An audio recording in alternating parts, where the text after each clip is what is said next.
থাকতে চাই। আমি এই জটিল কোনো কিছু চিন্তাও করতে পারি না বা কোনো কিছু ভাবতে পারি না। আমি একদম সোজা সাপটার পথে থাকতে চাই। ওই যে এক ভাই বলছেন যেরকম যে মামলা বাণিজ্য বা এরকম একটা মার্ডার হলো, মার্ডারে নাম ঢুকানো, বাদ দেয়া, এ করা ও করা। আপনি একটা বিষয় করবেন যে মার্ডার মামলা, এটা কিন্তু খুব সেন্সিটিভ মামলা। এটা কিন্তু শুধু আমাদের পর্যায় পর্যন্ত থাকে না। ডাকাতি, মার্ডার বা বড় ধরনের যে মামলাগুলো, এটা কিন্তু একদম ডিআইজি স্যার থেকে আইজি স্যার থেকে মনিটর করে যে মামলাটা কোথায় যাচ্ছে, কি হলো, আসামি কতজন হয়েছে, তাদেরকে ধরা হয়েছে কিনা। আর আসামি ধরে ছেড়ে দেয়া, এটা তো প্রশ্নই আসে না। আসামি ধরে কোনোভাবেই এই যে থানা থেকে ছেড়ে দেয়া, এটা কোনোভাবে করতে পারে না। হ্যাঁ, একটা সন্দেহজনক কাউকে ধরছে, পরে যাচাই বাছাই করে দেখা গেলো যে আসলে তাকে যেভাবে ধরা হচ্ছে সে তার না, তখন হয়তো তারা ছাড়তে পারে।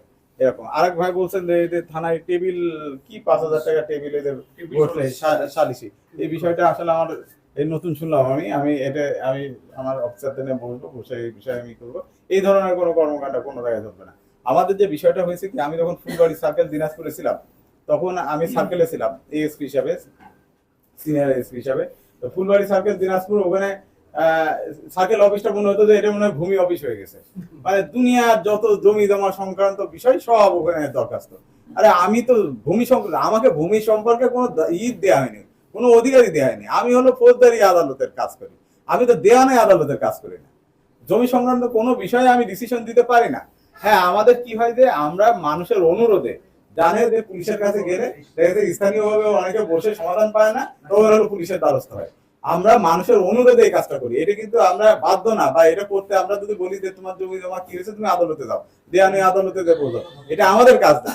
এক কথা শেষ করে দিতে পারি। কিন্তু আমাদের দেশে অধিকাংশ দেখবেন যে এই মারামারি, খুন খারাপি যা কিছু হয়, এতে হয় সম্পদ সংক্রান্ত, না নারী সংক্রান্ত, এই ধরনের ঘটনা নিয়ে আপনার এইগুলো হয়। এই কারণে বড় ধরনের কোনো অঘটন থেকে বাঁচার জন্য কিন্তু আমরা চেষ্টা করি যে ওটা মিনিমাইজ করে দেওয়া যায় কিনা। এই জন্যই কিন্তু এই যে সালিশ বলেন বা করেন, ওই থানায় বসে এটা একটা সমাধান করার চেষ্টা করে। আর জমির যে বিষয়টা, সেই বিষয়ে অবশ্যই মনে রাখবেন যে পুলিশ ওই জমির যে কাগজ, ওই কাগজের বাইরে একটা কোনো ডিসিশন দেওয়ার ক্ষমতা নেই। আদালতই পারে না, আর আমি তো প্রশ্নই আসে না। পুলিশ জাস্ট ওই দুই পক্ষের কাগজ দেখে শুধু বলে যে এর কাগজটা আমার কাছে সঠিক মনে হয়েছে, এইটুকুই, এর বেশি কিছু না। পুলিশ কিন্তু কোনো রায় দিতে পারে না জমি নিয়ে যে হ্যাঁ এখানে আমি এই বিচার বিশ্লেষণ করে দেখলাম এই জমির মালিক অমুক। এটা কখনোই কেউ পারে না। এই বিষয়ে আপনাদের ভুল ধারণা থাকতে পারে। আমাদের যে ইটা হয় সেটা জাস্ট কাগজ দেখে বলে দিয়া যে ভাই এই কাগজটা সঠিক আছে, এইটুকু আমি জানি। এখন এই কাগজ মতে এই জমির মালিক অমুক, এটাই। জমির হিসাব কিন্তু খুব সহজ বিষয়, জমি এত জটিল কোনো বিষয় না। আপনি বাংলাদেশের লাস্ট যে খতিয়ানটা তৈরি হয়েছে, ওই খতিয়ানে যার নাম উঠবে মনে করবেন ওই জমির মালিক সে।